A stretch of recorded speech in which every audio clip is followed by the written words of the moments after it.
Begin today the Gemara at the Mishnah towards the bottom of Daf Lamed Aleph Amud Beis. In this Perek, we're speaking about the halachas of Shevuos ha'edos, one that swears falsely, denying that he knows testimony. So here the Mishnah describes how this Shevuah is, that a person would be chayav to bring a carbon for this. Zok the Heilige Mishnah Shevuos ha'edos keitzad. What's the halacha of the Shevuos ha'edos? How does it happen? Omar l'shnayim, a person says to two witnesses, Boyu va'iduni, come and testify on my behalf, so I can collect money that's owed to me. And they respond and say, Shvuah she'ein anu yodim l'cha eidos. We swear that we do not know this testimony for you. Oisha amru lai, or they say to this person, Ein anu yodim l'cha eidos. They don't say the word Shvuah, but they say, we don't know an eidos for you. And now this person says to these witnesses, Mashbiya ani aleichem, I want you to accept this and as a shvuah that you don't know eidos for me, and v'amru amen. And they responded amen, that yes. And so harei elu chayavim. This is the case where they will be chayiv to bring a carbon if this was a false shvuah. Okay, so these are the cases which the Gemara before referred to as a shvuah mipi atzmai, when they themselves utter a shvuah out of their mouth to be chayiv, even when they do not clearly say the term shvuah, but they say amen. It's like they said the shvuah themselves. There's another category of shvuah mipi acherim when they don't themselves say the shvuah, they don't even say amen either, which has a different halacha. There's some achlokes about it. We learned it before. Now, so the Mishnah Vaita shbiya aleim chomish pamim. If he had them swear about this 5 times, come say edus for me, and 5 times they swore that they don't know edus. But this was all chutz lebezdin, a discussion that the edim are having with this person, all outside of bezdin. And then obol lebezdin. And then when the Edom came into the Bezdin, and V'hoidu, and here in front of the Bezdin, they admitted that yes, we know the testimony. Then Peturim, although they swore falsely 5 times out of the Bezdin, but in Bezdin they admitted, so here they're going to be Potter. Right? As the Gemara is going to bring the source for this, that the main thing is that in the place of the Bezdin, if they don't say the Edus in Bezdin, then they have an Aveda. But if when they're in the Bezdin they admit, they're Potter. Kafru, if when they came into the Bezdin, they deny that they know this Eidus, so now chayav al kolachas v'achas. They'll be chayiv to bring a carbon 5 times for each of the times that they denied knowing this Eidus outside of the Bezdin. So even though they only denied it once in Bezdin, but they swore about this 5 times out of the Bezdin. Right? So Rashi brings this also learned from a pasuk, b'haya kiyasham la'achas mei eila, which indicates that there's more than one time you can be chayiv, and this is the case that you'd be chayiv even 5 times. Now, hishbi alein hey pamim bifnei bezdin, if they swore falsely 5 times, but this 5 times was all in the bezdin, the kafru, and they denied knowing this testimony. Here in a chayav ela achas. If it all happened in the bezdin, they'll be chayav only once. Now, what's the reason for this? Amar Rab Shimon, matam. What's the explanation for why in this case they'll be chayav only once? Because hayol ve'enam yechaylen lachsar v'lohaydes. Because once they said clearly, and they swore that we do not know a testimony, it's impossible for them not to come and testify about this. Even if they would come afterwards and want to say, oh, we know, we do want to testify, we know, they can't testify anymore. And the reason is because by Eidos, there's a rule that's called Kivin Shehigit Shuvin Achayzer Magid. Once you testify about something, you cannot retract your testimony. So once they clearly said, we don't know anything about this story, they can't come back later and change their story and say, no, we do know.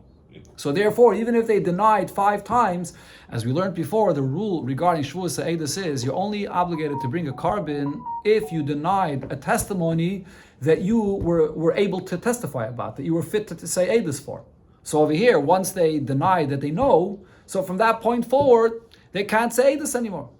So whatever additional times they deny knowing eidus is not effective at all. So for example, 5 times, and only at the end they would deny, it's all considered to be just one time. Because, again, once they deny, they can't say edus anymore, so whatever they would deny again is worthless. So you only chayav for 1 time. Correct. If this was all inside the Bezdin. Denied it and... Still they're only chayav in the Bezdin. If it was all in the Bezdin, because they can't change once they denied, so now the additional times they denied, it doesn't mean anything. Now, kafru shneim ke'echad, if you have 2 edim, and they're both denying knowing this testimony at the same time, so then shneim chayavim. They both, the 2 edim, have to bring a carbon for denying this.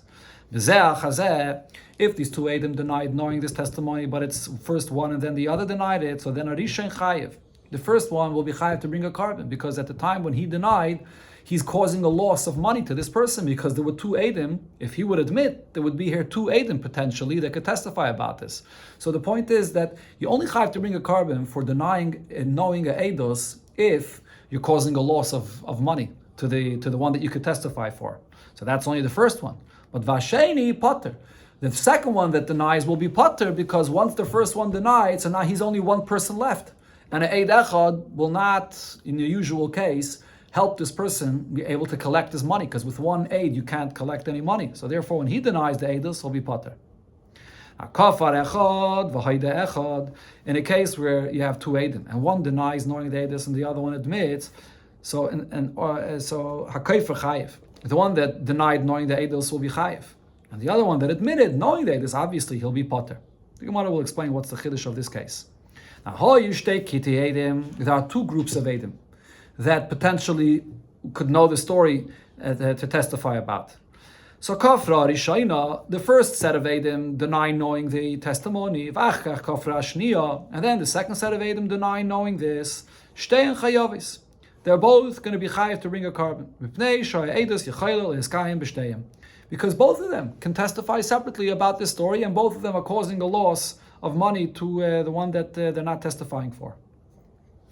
Shmuel explained,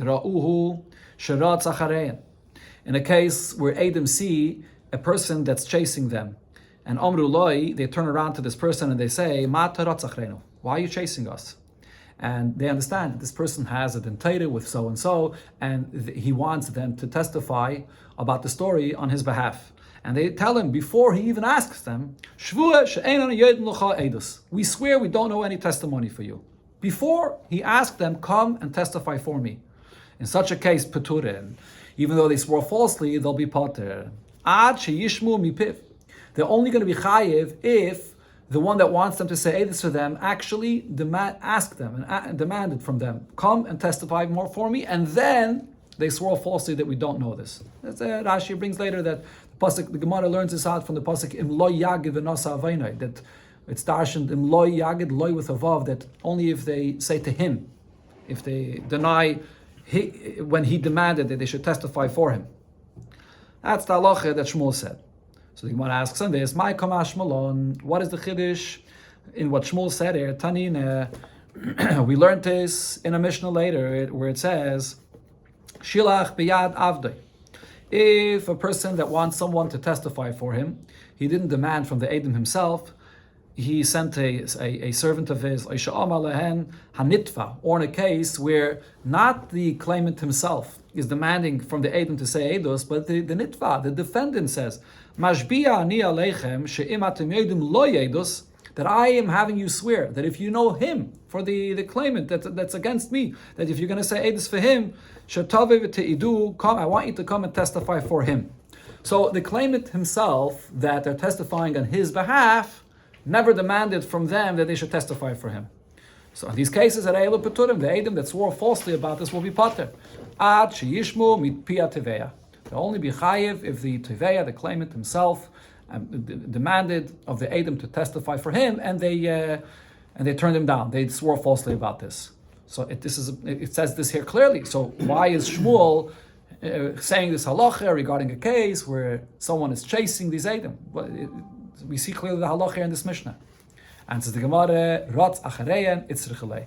The case that Shmuel speaks about when this person is chasing these Eidim, that's an additional chiddush. Because I would think to say, Kivin de Ratz achareyen, if you see that this person is chasing the Eidim, command amalahu dami. That's equivalent to him saying to them clearly that I want you to testify for me. What's the difference if it's being said verbally or if they're doing an action and chasing him? It's clear that he wants them to say Eidos for him. Therefore Shmuel says, no, the chasing is actually not enough. They have to clearly say that we ask you to say Eidos, and they deny and swear falsely, and only then will he be chayiv. But this we could also see from the Mishnah that we just learned here before, because the Mishnah says, Shevuos Eidos Ketzad.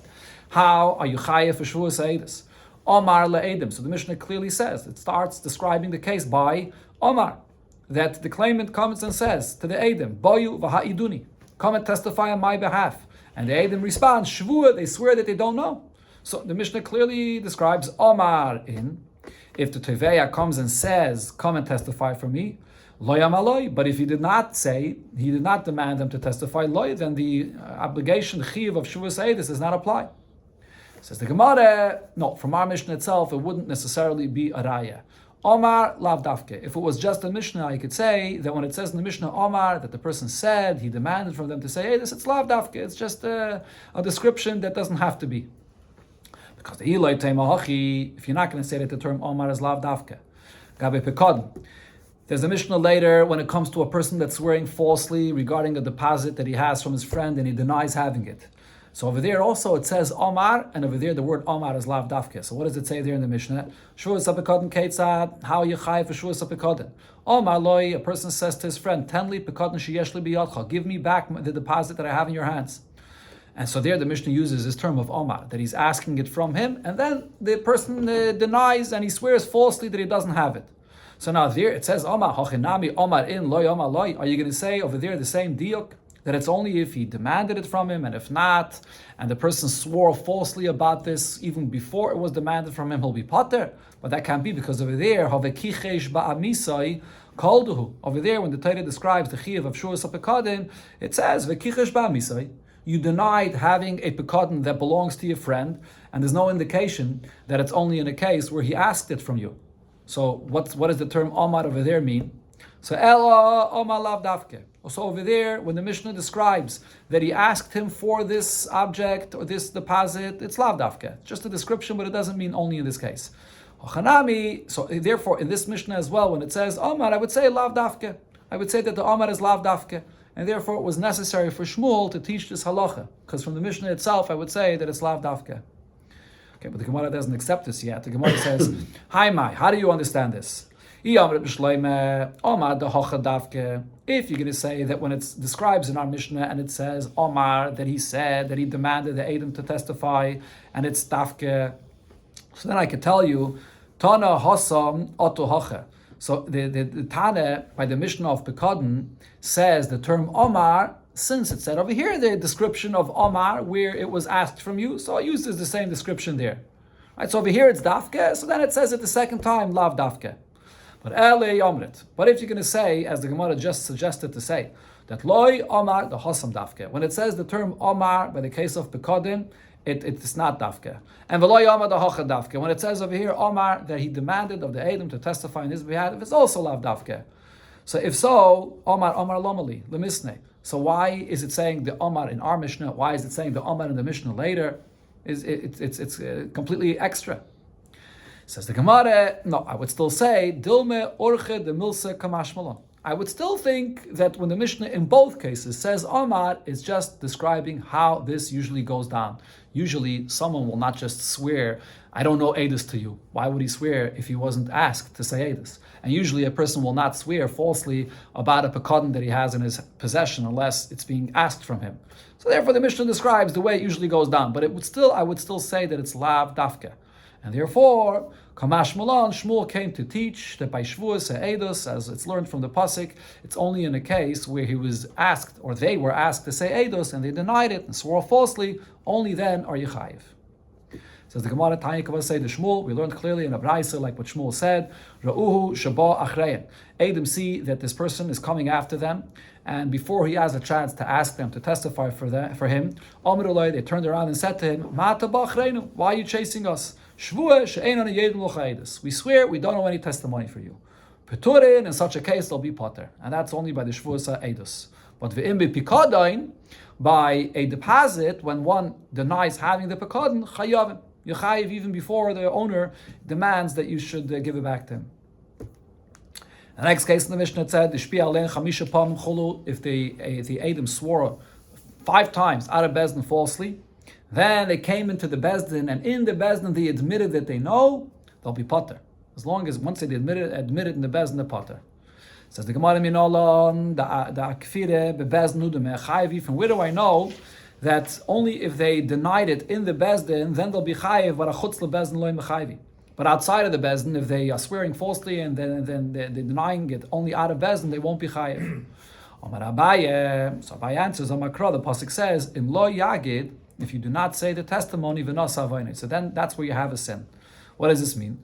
Lo yamarti lecha ela b'makayim. So this only applies in a place she'ilu magid zeh mischayiv zeh momin. That if you would say edus in this place, in the Bezdin, your edus would cause the other person to have to pay.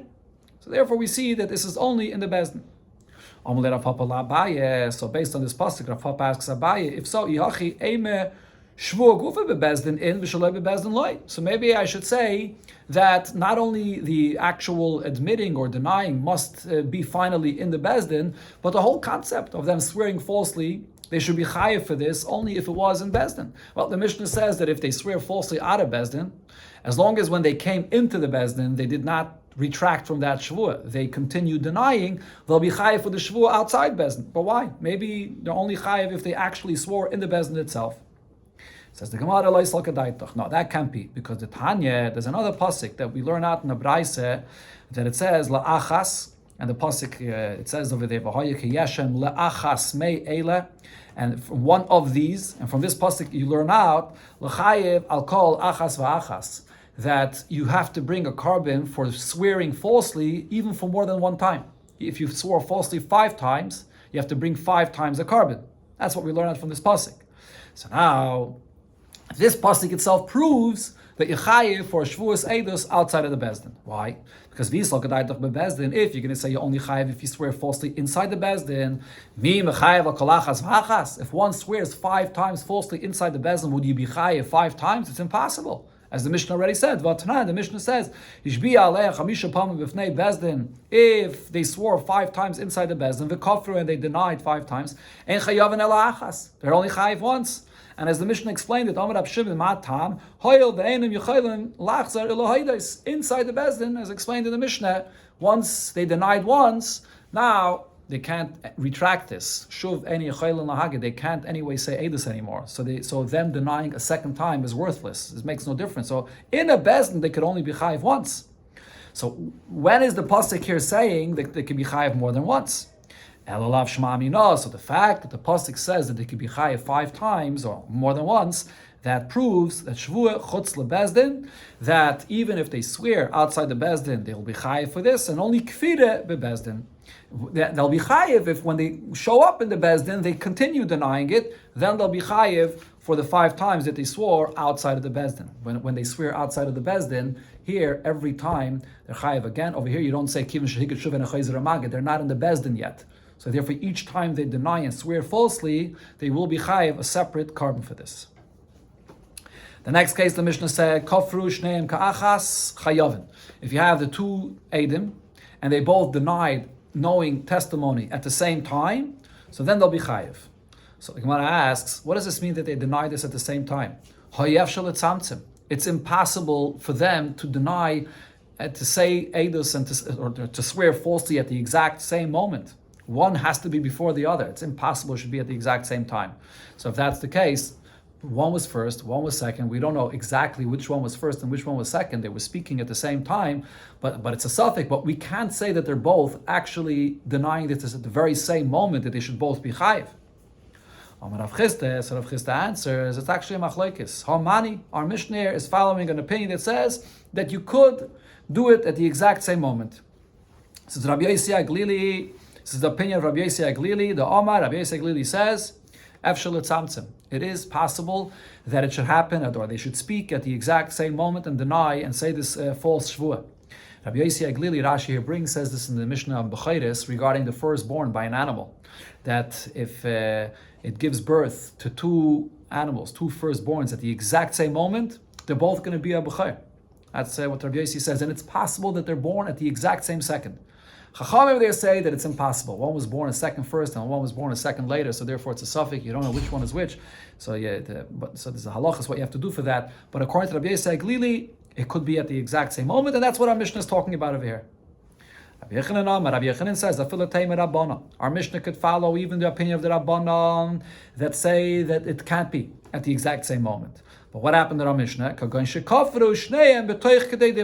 Both of the Eidim that are denying knowing testimony, they're denied, but it's Toich Kedei Dibur, within that period of Kedei Dibur.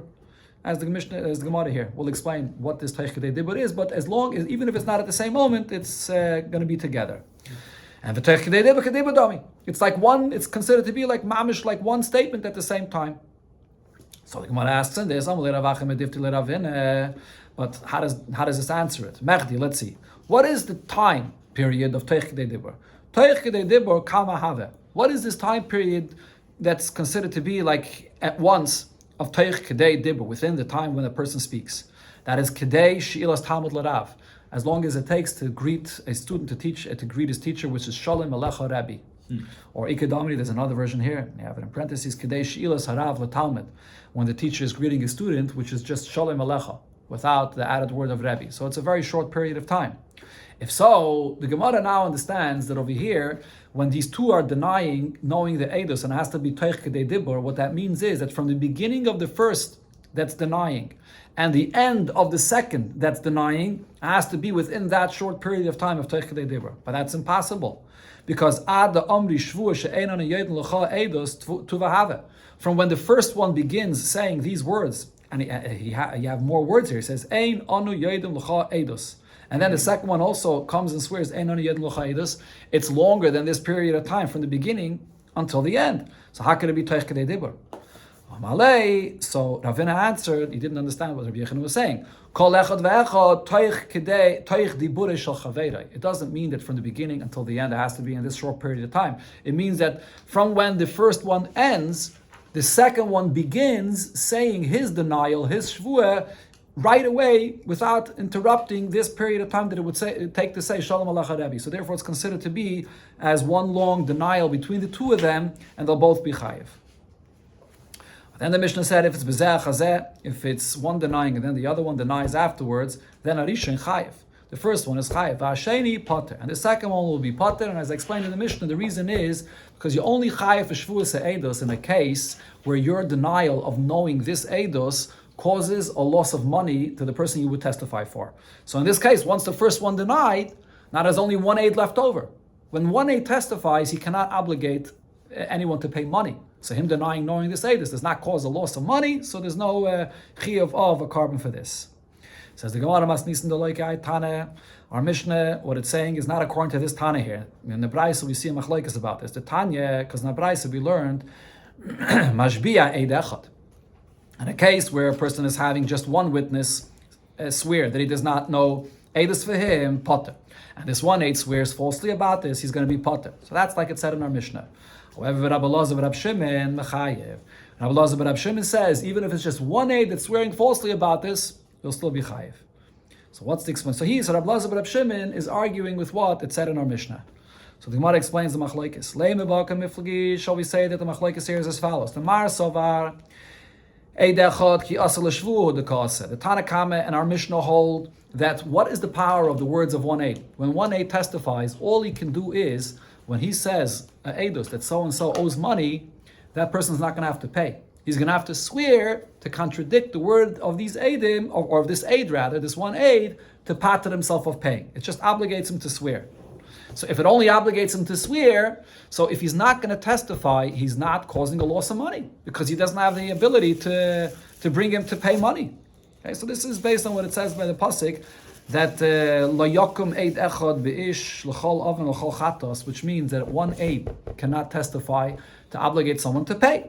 So therefore, there's no chiyuv of Shevuos ha'edus when one denies knowing this testimony if he's only one. However, Rabbi Elazar Rab Shimon's opinion is even one aid could obligate a person to pay money. So Rashi here says that according to Rabbi Elazar Rab Shimon, the way the Gemara understands this right now, when it says in the pasuk that one aid cannot testify l'chol oven l'chol chatos, what it means is we're not going to rely on the words of one aid to give a person malchus or to give him any other kind of punishment, but to obligate someone to pay money, even aid echad would obligate to pay money. So therefore, he says that he would be chayav for Shevuos eidos. But the Gemara doesn't accept this pshat. Is this logical? Is this true? And the Gemara here will conclude that everybody agrees that one aid cannot be mechayev mammon. He's only mechayev a shvuah. And there's a different explanation for the machlokes. And the Gemara proves this based on a statement that Abaye said. Omar Abaye said that there are exceptions to the point that we're saying till here. The point that we're saying till here, based on what it says in the Mishnah, is by two Eidim that can obligate to pay money. If you deny knowing the Eidos, you're chayiv. In any case where your Eidos cannot obligate to pay money, then when you deny knowing this Eidos, you're pater. But Abaye now says exceptions to this. So Abaye said, Hakoil maidim be'eid saita. Everybody will agree regarding the case of an aid of a saita, even though it's only one aid. If he denies knowing this Eidos, he'll be chayiv a Shevuos for the Shevuos Eidos. It's one case. The Gemara is going to explain soon all the details that Abaye here is saying. Now,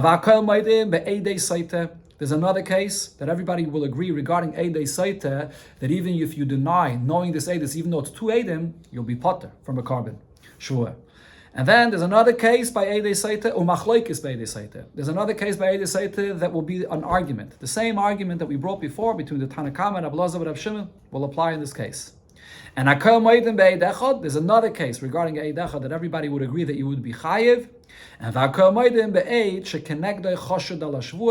would agree in a case where you're testifying, and the one that you're testifying against is a person that's suspected of swearing falsely, and therefore he cannot swear. In such a case, everybody would agree that this aid, if he swears falsely about knowing this testimony, he would be chayiv a shvua. Okay, as I said, the Gemara will explain all the details of what Abaye says. And really what the Gemara here is asking is based on the continuation of the Gemara, as we'll see. The point that the Gemara is going to explain soon is that over here we see in what Abaye is saying, that the machlokes that the Gemara quoted, Rabbi Elazar and Rabbi Shimon, that says that by one aid, Yechayiv, is not because one aid is Mechayiv Momen. It's based on something else. Even if one aid is only Mechayiv to swear, to pater yourself, you have to swear against the words of this one aid. According to Rabbi Elazar and Rabbi Shimon, you'd still be chayiv to bring a carbon if you deny knowing this testimony. And the reason is because this is what's called davar hagayrim lemamin. You could testify about something that would cause the person to pay, even if it doesn't obligate him to pay, but it obligates him to swear. What's if he doesn't want to swear? Then he'll have to pay. So therefore, this is a case that could be gaidim to mamin. And that's the reason why Rabbi Elazar and Rabbi Shimon says you would be chayiv if you don't say the testimony about this case. As the Gemara explains here now. Elo, so really, the kulam, everybody agrees. When one aid testifies, the power of his eidus is to obligate one to swear against him, not to pay. But the argument whether if this aid denies knowing this testimony, would he be chayiv or not? The argument is as follows: Rabbi Elazar, but if Shimon holds that even if he doesn't obligate one to pay, but since based on his words it could cause him to pay, if he denies knowing this eidus, so then he won't obligate a person to swear, and then it might cause a loss of money. So that's equivalent to like money, and therefore you'd be chayiv a shvuah for this. However, our Mishnah, the Tanakama, holds that this is not like money itself, and therefore you'll be pater from a carbon. Okay, so now here the Gemara is going to actually explain the pshat of where we see this in the words of Abaye, all the different points in the statement of Abaye. So again, Gufa, here's the statement of Abaye again. Amar Abaye said, Akal Maidim be'eid saita, Akal Maidim be'eidei saita, Umachlekis be'eidei saita, Akal Maidim be'eid echad, Akal Maidim be'eid shekenegdoi, Choshed al Shvuah. Again, the Gemara quotes all the points that Abaye said. And the Gemara goes through and explains this one by one. Everybody would agree, even by one aid, regarding a saita, that if this aid swears falsely that he doesn't know the testimony, he would be chayiv for this. Shechayiv, when is that? Be'eid tumah.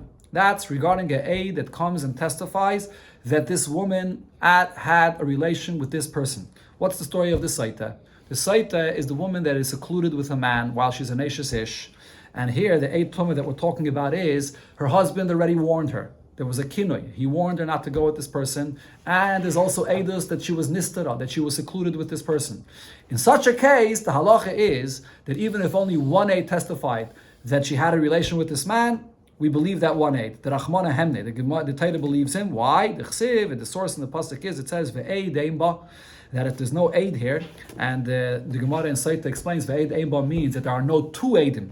that are saying that she had a relation with this man. There's only one aid. The word aid here really means two. There's no two aidim, but there's one aid. Kol sheyeshba. Even one aid would be enough to be believed to say that she had a relation with this man. Now, what happens through this one aid? If she had a relation with this man, she loses her ksubah. She loses the payment of her ksubah money. So therefore, the word of this one aid causes a loss of money. And therefore, if he denies knowing this eidos, then in such a case, he's going to be chayiv for swearing falsely about an eidos that has the power to make her lose her ksubah. And the husband wouldn't have to pay the ksubah. That's the first case Abai spoke about. The second case, Vakol Maidim, everybody would agree by the Eidim of a Saita, even though it's two Eidim, Shapater. They would be pater of a carbon if they deny knowing this Eidus. Which Eidus was Abai speaking about here? Be'edei Kinui. In the case of the Eidei Kinui. So as explained, regarding the Saita, there are three stages. There's the Kinui. First, the husband gives the warning. Then comes the stira, when she's secluded, Eidus about the fact that she was secluded with someone. What happens after that? So then if there's a suffix, we don't know if she actually was tummy with this person, she has to go and drink the waters from the Saita. So now in such a case, when these Eidim would testify about the fact that the husband warned her, so it says the Gemara, to have a gaidim, de gaidim. This could be a cause for another cause that then may cause her to lose her ksubah. Because what happens after she was warned? Now, after we know that she was warned, could be Eidim will also come and say that she was secluded with this man. And even after that, she won't necessarily lose her ksubah. Only if she, when it comes to drink from the waters of the Saita, and she gets afraid, and she admits, yes, I had a relation with this man, then she'll lose her ksubah. So in such a case, it's a cause of a cause that may cause a loss of money. Everybody would agree that this is not an edus that's significant to be a money matter that they're causing here, and therefore they're potter if they don't testify about this, or they swear falsely that they don't know it. The next case Abai spoke about, umachleikis be'edei saita. There is the case of edei saita where the machleikis of the Tanakama and Rabbi Elazar and Rabbi Shimon will apply, and that is which edei saita be'edei stira, by not the edim of the first step of the warning, but the second step, the edim that are testified that she was secluded with a man. Because Mar Sovar, Dovar Agayim Lamam Kamam, Dami, like we said before, Rabbi Elazar but Rabbi Shimon's opinion is that when you say Eidus about something that's not directly causing a loss of money, but it could cause a cause of money coming out of it afterwards, it's like you're saying Eidus about a money matter itself, and V'chayev and Yechayev. So over here, if they're saying Eidus that she was secluded with this man, this then causes that she has to drink from the waters of the Saita, and she may admit that she was tummy with this man, and she'll lose her ksubah. So it's a Eidus that will save the husband money from paying the ksubah. Mar Sovar, however, the Tanakama holds, like the Tan of our Mishnah, Lav Kamamin Dami. Since it's not directly Eidus about a money matter, but it could only cause a loss of money, so then this is not Kamamin Dami, and therefore they're going to be upater. The Eidim that don't testify about this will be pater. The last case, or not the last case, one more case over here. The Abaye said, Hakol Maidim, everybody would agree in a case, when one aid is testifying for a person about a money matter. Now, the person that they're testifying against, he's a person that can't swear that he's right against the word of the aid. Why? Because he's suspected of swearing falsely. And we'll see this later here in the Masechta. In a situation where a person is suspected of swearing falsely, we don't allow him to swear. So that's the case where everybody would be made that you'd be chayiv for swearing falsely. The aid would be chayiv for swearing falsely about this. And the Gemara will explain this soon, because in such a case, if the person cannot swear, he'll be chayiv to pay. So therefore, this aid, by testifying, it's directly causing a payment of money, and therefore not to say this about this is causing a loss of money. And then Abai said, "Akol moedim be'eid echad," that everybody would agree in a case of an Eid Echad that this is, Eid Echad could be Mechayiv money, and when is that? The Rab Abba. It's like the story that happened by Rab Abba, which the Gemara is going to bring soon, the entire story that happened by Rab Abba. Okay, so first the Gemara goes back to the case of Hakol Maidim Shekanegde Chashad Al Shvuah. Everybody would agree when an Eid Echad is testifying, and the other person that they're testifying against is suspected of swearing falsely. In such a case, we don't allow him to swear against this aid, rather he's going to have to pay. Now, but the Gemara questions this, the Chashid man. Who is it that's being suspected of swearing falsely here? If you're going to say, as it was explained, the Chashid Loive, they're testifying against the borrower. The borrower said, I never borrowed this money. But we don't believe him. We suspect him of lying, so therefore he cannot swear. And in such a case, what happens? The Amalei Malve, so the Malve now says that he osis as hadis li, if even the Eid Echad, even just one Eid would testify on my behalf, so have a mishtabana v'shakilna. What happens in such a case if this person that they're testifying against will not be able to swear? So then we'll see this later in the Masechta. What happens is the Toiveya, the one that they're testifying for him, the Shevuos is taken away from the person that cannot swear because he's suspected of swearing falsely, and we allow now the person that wants to collect the money to be a nishba v'noitel, to swear and collect the money. So therefore, the person says, if you would have testified for me, the words of your eidos would give me the power to collect money. So therefore, if you don't testify, you're going to be chayiv for this. But the Gemara asks, but v'lei malei, this eid echad could say, not necessarily would my eidos get you to collect the money. Mi yemid mishtabis. For you to collect money based on my eidos, it wouldn't be enough. You can't just go and collect money. You would have to swear and then collect money. So not necessarily is our eidos a money matter. So therefore, Ella, the Gemara asks, the case here is Kogoin Sheshneyen Chashudim. This is a case where an aid is testifying in a dintayre where both the borrower and the lender, they're both suspected of swearing falsely. None of them could swear. What happens in such a case when an aid echad testifies? The master said, Chozra Shvuah l'mechuyev la. So the Shvuah goes back to the original person and the borrower that they're testifying against him. He's obligated to swear. Since he can't swear, and there's no option of having the Toiveya swear either, so Mishalem, he's going to have to pay. So this is a case of Eid Echad where the word of his Eidos causes to pay. And therefore, if he does not say Eidos about this, everybody agrees he would be chayiv for denying this testimony. Now, the last case here is Hakol Moedim Be'Eid Echad de Rab Abba. Everybody would agree regarding Eid Echad that his eidos would be mechayiv to pay. This is another case that you would be chayiv to pay based on the words of an Eid Echad, and that's like the story that Rab Abba. What happened by Rab Abba? What's the story that happened by Rab Abba? The Ahu Gavra. There was a person. He grabbed away a piece of silver, a piece of silver from his friend. So they came to Rabami.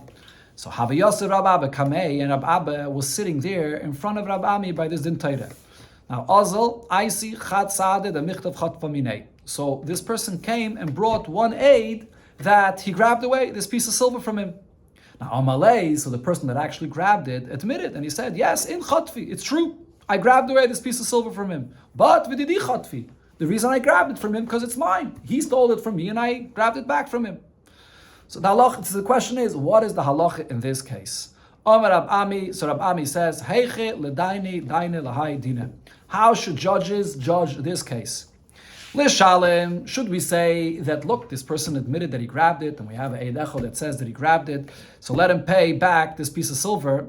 No, we can't say that, because leke trei sadi. There are no two Eidim that are saying that he actually grabbed it. Only when you have two Eidim is he obligated to pay. Here there's no two Eidim. On the other hand, lifted a, should we say that he's completely potter because there's only one aid, but there is one aid that says that he did grab it. So in such a case, when there's one aid that said that he grabbed it, so the person that they're testifying that he's testifying against could have denied this whole thing. He could have said, "I never grabbed it." Right? So because you don't have two Eidim that said that he did grab it, there's only one Eid that said that he grabbed it. So now he's admitting to the Eid Echad. Sorry. He's admitting to the Eid Echad that he grabbed it, but he could have denied it. He has amigo that he could have denied it. Sorry. So what happens in such a case? If he would have denied that he grabbed it, says the Gemara, in such a case, what would be, if he denies that he ever grabbed it, he's going against the word of the Eid Echad that says that he did grab it. The halacha would be actually that he would have to swear against that Eid Echad. He can't just deny it completely without swearing.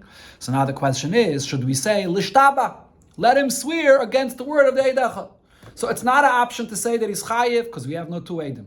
It's not an option to say that he's completely potter, and to say that even though he admitted that he grabbed it, and therefore he's a gazlin, so we can't say that either, and we can't say that he has a migu that he could have never admitted that he grabbed it, because there is one aid that he says that he grabbed it. So you would think the solution is like it is always by Eid Echad, let him swear that what he grabbed is his. But that's also not an option, because Kivin the Amar in Chatfi Vididi Chatfi, in such a case where he is admitting to what the Eid Echad says, that he grabbed it, but what he's saying is, what I grabbed is mine, so then Havalei Kegazlan. In such a case, he cannot swear, just like a Gazlan cannot swear. Rashi over here teaches, when the Gemara says Havalei Kegazlan, the Gemara does not mean literally that he's a Gazlan. What the Gemara means to say is, just like a Gazlan that we suspect that his Shevuah is false, he cannot swear, so too over here, the halacha of swearing against the Eid Echad only applies in a case where you're denying what the Eid Echad says. Then you swear against the Eid Echad. In this case, though, he's agreeing that the Eid Echad is saying truth, that I grabbed it, but he's just adding and saying what I grabbed is mine. So in such a case, there's no option of swearing. So therefore, we're stuck. We can't, any of the options, how do we pass in such a case? So Amalei Rababa is sitting in front of Rab Ami, and Rababa says, in such a case, we say that Havalei Mechuyev Shvuah, because an Eid Echad is testifying against him that he grabbed it, and if he grabbed it, it means the Eid Echad is saying that he's a Gazlan. But Ve'ena Yachal Shava, this person though is in a position where he cannot swear because he's not denying what the Eid Echad says. He's claiming, yes, I grabbed it, but what I grabbed is mine. So he cannot swear against the Eid Echad. In such a case, the halacha is V'chala Mechuyev Shvuah Ve'ena Yachal Shava, like we said before, in a case where a person is obligated to swear, but he can't. Mishalem, he pays, and therefore this is the case of Eid Echad, that the word of the Eid Echad would be mechayev to pay. So if a Eid Echad in such a case denies knowing this Eidos, he'll be chayev a shvuah for a carbon for this false shvuah, because this is the Eid Echad that would be mechayev someone money. Amar Rav Papa says another case. Hakol Maidim, everybody would agree. There is one case where everybody would agree be'eid misa, by a Eid that comes to testify about a man that he died, by a woman's husband, that he died, shuhu chayiv, that if this Eid swears falsely, that he does not know this testimony, that he would be chayiv, because he's denying something that would cause a loss of money. But also, there's another case where everybody would agree, be'eid misa, in a case where Eid Echad, that is, only one Eid would come and testify about a man that died, shu pater, and that it's not causing a loss of money, and therefore he would be pater for denying knowing this testimony. So the Gemara explains what these two cases are. Everybody would agree when an Eid testifies that he does not know about this person that died, that he would be pater even though he knows. The case over here is the Amala Lidida. This Eid already told the woman outside of Bezdin, he told her directly that I can tell you, I know for a fact that your husband died. But Bezdin, he didn't say anything to the Bezdin itself. So now what happens in such a case? When he tells it to the wife herself, that I know that your husband died. So the Tanan on this, we learned in a Mishnah, it says, Ha'isha sha'amra, meiz baili. If a woman comes into the Bezdin and says, I know that my husband died, tinase, she can go and get remarried. Or meiz baili, she says her husband died, tisyaviv. If her husband died without any children, so now there's a mitzvah of yibum.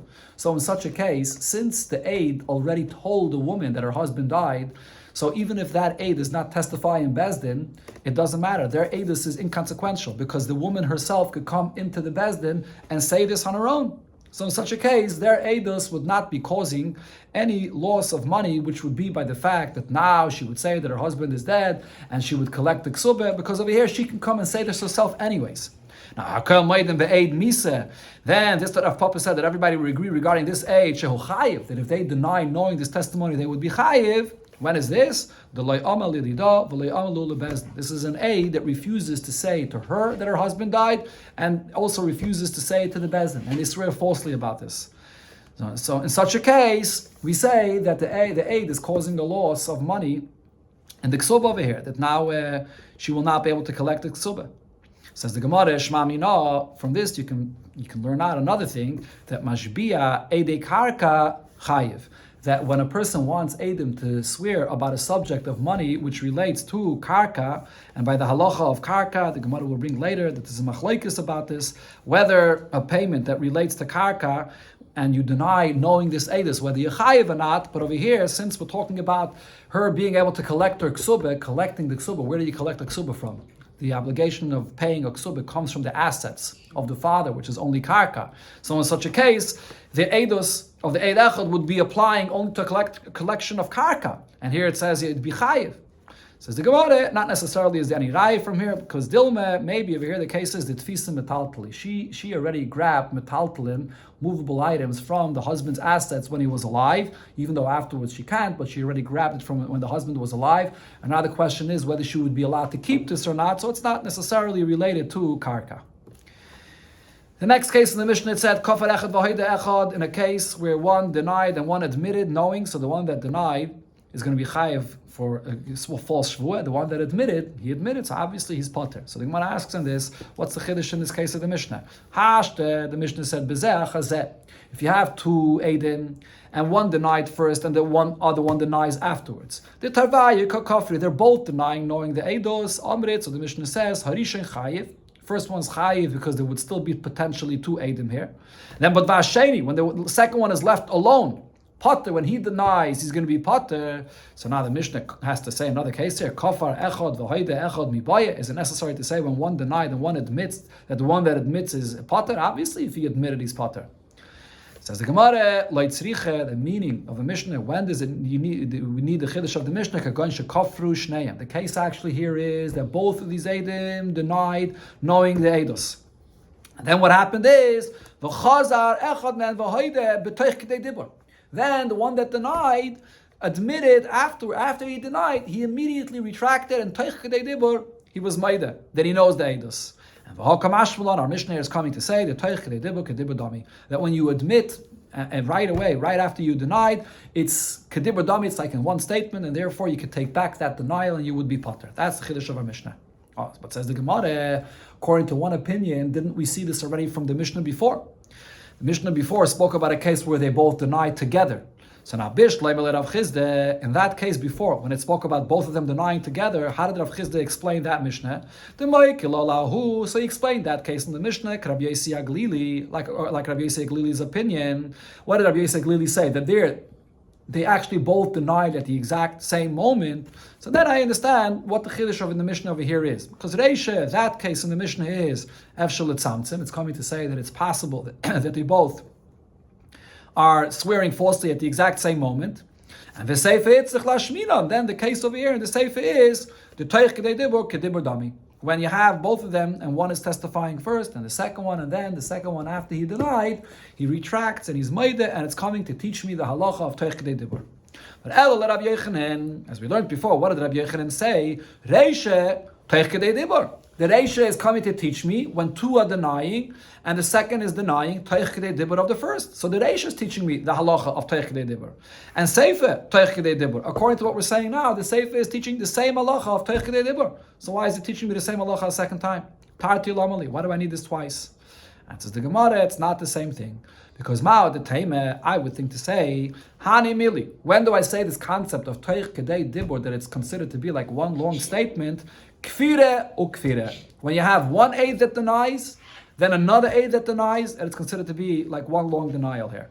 Aval kfire v'hoida. But in a case where the aid denies knowing the aidos, and he swears falsely, and then afterwards he retracts and he's maida, maybe I would say once he swore falsely that he denied, he can't retract. He can't be maida after this. Kamash Malan, therefore, here there's another halacha that the Mishnah has to teach, that we apply the concept of Toich Kedei Dibur, even when he's taking back and he's being maida as well. We also say Toich Kedei Dibur, Kedibur Dami.